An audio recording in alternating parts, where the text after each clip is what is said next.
What's up guys, welcome back to my channel. I'm Anik, I'm a classical pianist, and today it's time for part 2 of our...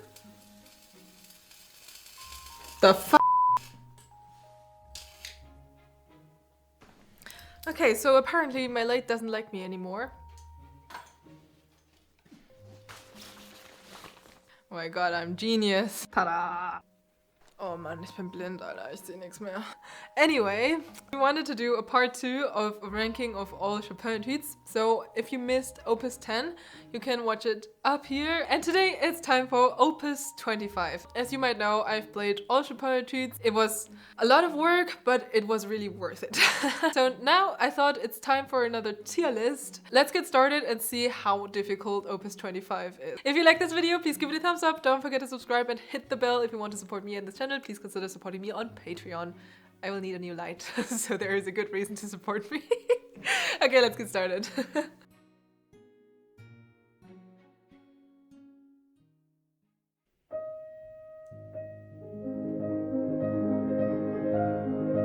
Number 1 is actually not as difficult technically as other etudes. The technique that is behind it is actually very natural. So we need a lot of elbow and wrist movement to create this like swimming or chicken movement basically. And Chopin forces us to use this movement in this piece because otherwise you won't be able to play it at all. But this technique is actually one of the basic techniques that you need for piano playing, and it will help you so much in creating a cantabile sound, in relaxing while playing, and just, you know, so many things. It's really one of the big basics. So I can totally recommend everyone to learn this piece. It's not as difficult. Still, I'm talking about Chopin Etudes here, so Chopin Etudes compared to the rest of piano literature is on the S or S++ tier already, but inside of the Chopin Etudes we can do a little bit of ranking as well. So I would say the first etude is something between A and B.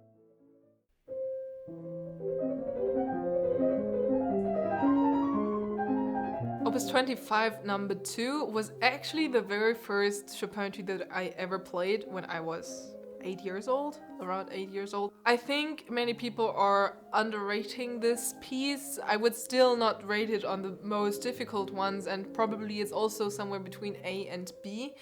But there is much more behind this piece than people see. I mean, it's actually written in presto, so it's one of the only 2 etudes that Chopin composed which are written in presto. So the tempo is already making it very difficult, and the other thing is that inside it's very hidden. There is a polyrhythm hidden inside of this piece. It's not really possible to bring this out in that tempo, but if you know it and if you feel it, you will definitely play this etude differently. Yeah, still I would go with something between A and B here as well.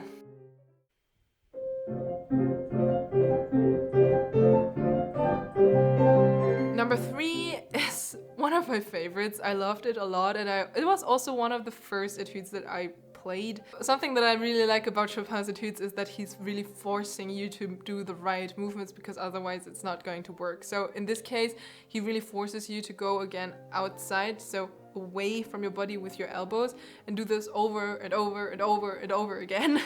The technique itself is not that difficult, it's very natural, and I can also suggest it just like Opus 25 number 1. If you want to learn more about wrist and elbow and shoulder movements, these are perfect etudes to get started with this. I think it's a little bit more difficult than the first 2 ones, especially because of the trill part, so I would put it on an A tier.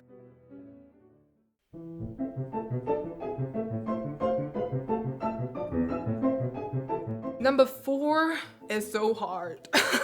You basically need to relax all the time and have everything under control, and you need a specific amount of tension in your arm to be able to do all these jumps perfectly in time, and it's really one of the hardest. No, it's not one of the super hardest, but it's one of the hardest. So like I would put it on the S tier.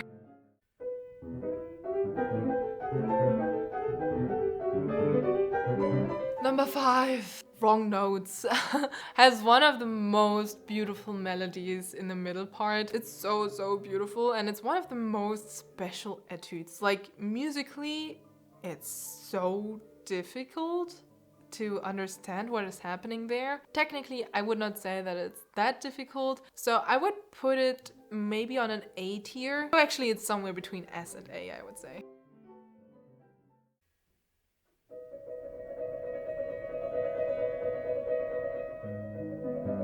This etude is killing me. It's so difficult. Like, it's not only technically difficult, and the thing that I think many people forget a little bit in this case is that it's not only about playing fast and showing off that you can play thirds. I mean, yes, this technique is very, very difficult. However, it's not everything that is inside here. There are so many pretty and interesting parts that are just getting lost if you just rush through it in a super fast tempo. So I always like to take my time here a little bit to breathe properly together with the music. However, it's really one of the hardest, and this time like the super hardest, so I would definitely put it on the S++ tier. If you're just starting off with etudes, don't go with this one.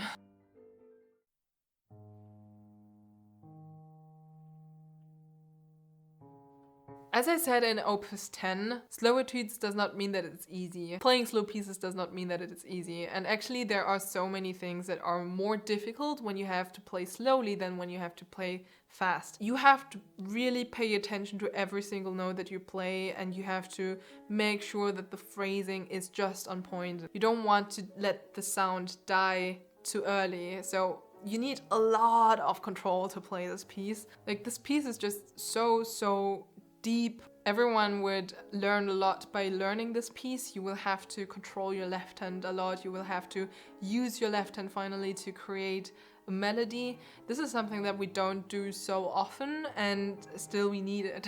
I would still not recommend it for beginners. Even though it's a slow piece and it's a slow etude, does not mean that it is suitable for beginners. I would put it on an A tier, I think, yes, A tier.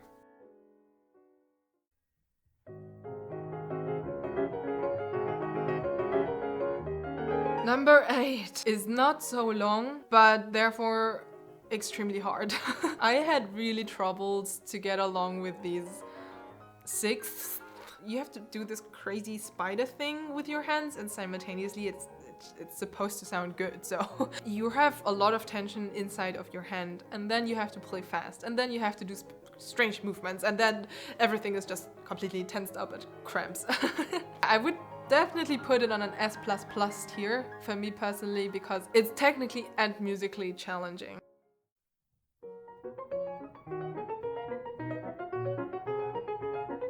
Number 9, also called the butterfly etude. Why butterfly? Because you're basically using this movement like a butterfly. It's definitely a hard etude. However, once you get the movement, it's going to be so much easier. Now, this counts for a lot of etudes, but in this case, I really had the feeling that as soon as you understood how you have to move your wrist, it was much easier to find the key to this etude. So I would put it on an A tier.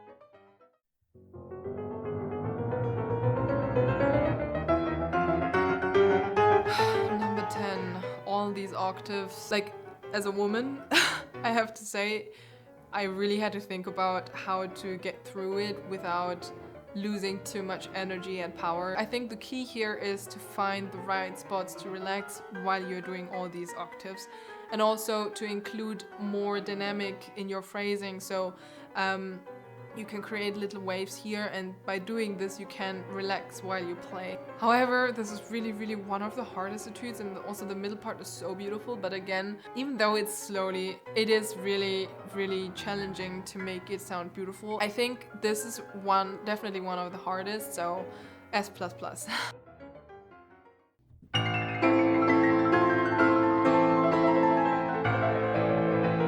I think it's really hard, but not as hard as people say.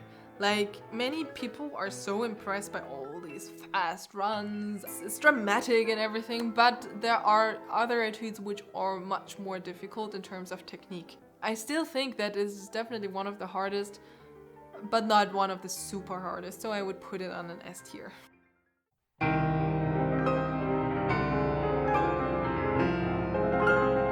Last but not least, Opus 25 number 12, also known as the Ocean Etude. Many people always ask me if this is not the same technique as in Opus 10 number 1, or if it shouldn't be at least just as hard as Opus 10 number 1. I have to say no, it's not. It's actually much easier. The technique is very different, and using both hands for these arpeggios is not as difficult as many people think, I would say. However, it is a very difficult piece. You still have to make sure that you're getting it as clean as possible, because you're also using quite a lot of pedal and you really don't want to have too many wrong notes inside to mess up all these arpeggios. Also, like, if I put it in the context of everything that, you know, is happening before, you are already at the end of your energies, but you have to still like put out the last % of your battery.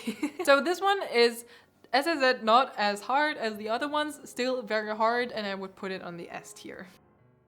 Alright guys, this was the video for today. I hope you enjoyed it. I hope you enjoyed the whole journey with me through all the etudes. How would you rank all these different etudes? Would you say that I ranked one of them way too high or way too low? Tell me in the comments down below. I would be very interested about your opinion on these etudes. See you in the next videos. Bye. My lamp!